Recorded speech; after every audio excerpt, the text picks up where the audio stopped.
Okay, moving on to Crystal Palace League Cup game. We've got Crystal Palace twice in the upcoming days, but the first one is League Cup quarter-final on Wednesday night. Where does this one lie in the priorities now? Because it's obviously lowest of the priorities at the start of the season, but Wembley's in sight, the trophy's in sight. We've spoken about how Arteta can really do with the trophy this season. Where does this one now lie in the priority, particularly considering Premier League form's dropped off as well? Yeah, I think it should be right at the top because it's just there, isn't it? You're 3 games away from Wembley basically right now, and one of those is a home game against Palace. And I know Palace are in good form; they had a great win against Brighton.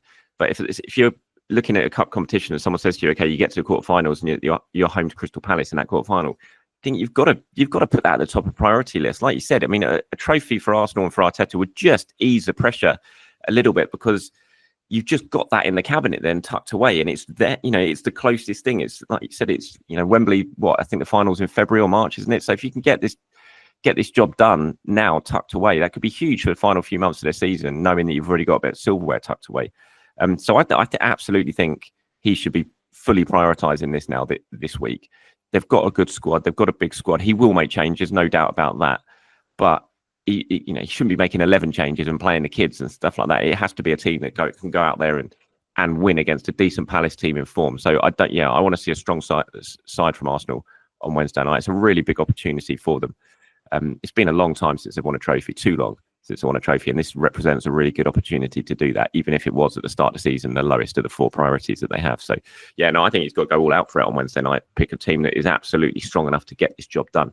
And who knows, that could be the spark, getting yourselves to semi-final, winning this game in midweek, that could be the spark that sort of gets everyone going again. So it's crucial in my mind.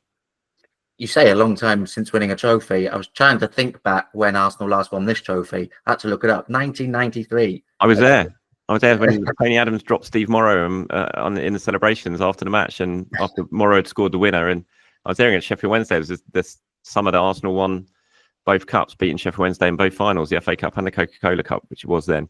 Yeah, it's mad. I mean, there's been some really disappointing times since then. You go back the defeat in the final at Chelsea and in Cardiff when it ended in the brawl, when Walcott scored his first goal. You had the most classic Arsenal way to lose a final ever when they lost to Birmingham, and Koscielny and Szczesny kicked each other and gave Obafemi Martins a last-minute tap-in. You had a dreadful final against Man City a few years after that. It was the only trophy Wenger didn't win when he was at Arsenal. It's just been a bit cursed since 1993. There's been some horrible moments along the way, and it'd be great to actually sort of put those to bed and get your hands on the trophy for once. Yeah, and I think there's something to be said for getting this trophy in the cabinet. As you said, Liverpool have had success over the last couple of years to keep the trophy count ticking over. Man City before that had great success. Guardiola, partially because of Man City's great depth that they had, that they could field largely a second team and still go and win the trophy. If I'm going all the way back to Mourinho, I think it was his first trophy in English football as well. There's definitely something to be said for that, building momentum, kickstarting a winning culture within the club. Yeah, it's not easy to win trophies, is it? There's only 4 on offer at the start of the season, and it is not, when you're going up against the opposition that you do in England in the Premier League, it's really difficult to get your hands on silverware. So you can't just chuck away an opportunity to get it, especially when when you've navigated your way into the quarterfinals and you've got a home draw in that quarterfinal. So it could be massive for Arteta and for the squad. This squad, the FA Cup win, none of that squad's really there. I mean, Saka was on the bench, didn't get on in that final. I don't think there's anyone else there off the top of my head now who was involved in that final. So this squad is a completely new squad that's never won anything together under Arteta. So having that moment at Wembley, lifting a trophy, getting your hands on it, having those celebrations afterwards, knowing you can get yourselves over the line, what that does to your mentality and everything could be potentially massive for this squad. So they've absolutely got to attack it on Wednesday night, 100%. And maybe getting a bit too ahead of ourselves here, but I think a lot of Arsenal fans, if you just offered them the League Cup before the start of the season, wouldn't have taken it. But now in the position they are, would League Cup success be enough for Arteta? I don't want to say he's under pressure. I don't want to, because he's done a good job. I don't want to start putting managers who are doing a good job under pressure as well. But we've spoken about the sort of need to turn that progress into trophies. Would the League Cup and only the League Cup this season be enough? Would that be seen as an okay season? And would it, keep that pressure to win trophies off his back a little bit?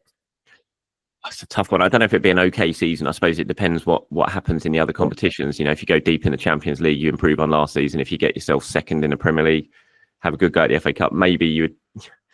It certainly wouldn't be what everyone wanted at the start of it, but it would just, like you said, sort of ease the pressure a bit, knowing that, yes, okay, we didn't have the season we wanted. That can happen at times, and things can go against you in the season, but at least we've got a trophy to show for it at the end of the season. So it would just ease the pressure a little bit, but I don't think it would be, deemed acceptable, and, it would still be seen as a missed opportunity. I think whatever happens this season, if Arsenal don't go on and win the Premier League this season, it's going to be seen as a missed opportunity because of what's happened with Manchester City. For them to basically implode the way they have, and for Arsenal not to take advantage of it, it's going to be seen as a real blow, I think, because everyone at the season would have predicted if City don't win the title, Arsenal win it. So it will be a blow, but it will soften it somewhat to have that moment, a Wembley moment, some silverware, pictures of everyone with a trophy, that sort of thing there. So it would soften it somewhat, but it wouldn't remove all the disappointment of the season. Yeah, obviously need to get past Palace first and foremost. Exactly. And they're fine in form, aren't they, Palace? They've had a good little run. It's not the ideal time to play them, so it's not going to be easy. They showed that yesterday, fantastic win against Brighton. So anyone expecting Arsenal just going to cruise past Palace on Wednesday night, it's just not going to happen. And on Saturday evening, because obviously they come up again in the Premier League. As you said, really poor start to the season. Struggled to adjust to life without two key players that he lost in the summer. But they seem to be finding their feet again. 2 wins in the last 3, and as you mentioned, that one against Brighton. Another dangerous team. I feel like I say it every single week, and there's always reasons you can pick out why every Premier League team's a bit dangerous, maybe apart from Southampton at the moment. Yeah. But yeah, another tricky test. Last game before Christmas, as you say, comes at the end, or probably still in the middle of a very busy schedule. It's another tricky game and another probable potential banana skin. Yeah, it is.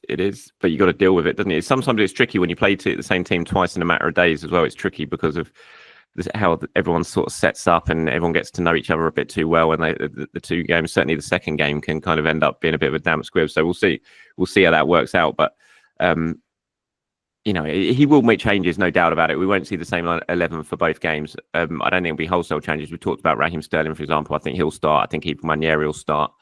Probably see Gabriel Jesus start, but players like that, changes like that will happen. And it might be what Arsenal need, to be honest, on Wednesday night, just to shake things up a little bit and give Palace something a little bit different to think about. So yeah, 2 tricky games. Absolutely, but 2 games you've got to look at from an Arsenal point of view and think we have to be winning both of these. We cannot afford any more slip-ups in either competition. So win on Wednesday, get to the Premier League, win that, and hopefully things will be feeling a little bit rosier than they are right now.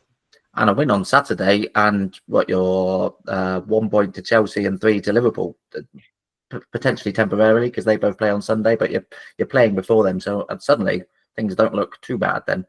Yeah, and scoreboard pressure does strange things sometimes to teams. So you just got, if you are playing first, you've got to take advantage of that, don't you? You can put your feet up after that and see what happens for the rest of the weekend. So yeah, get your points on the board early, and see if the pressure can toll on those 2 teams the following day.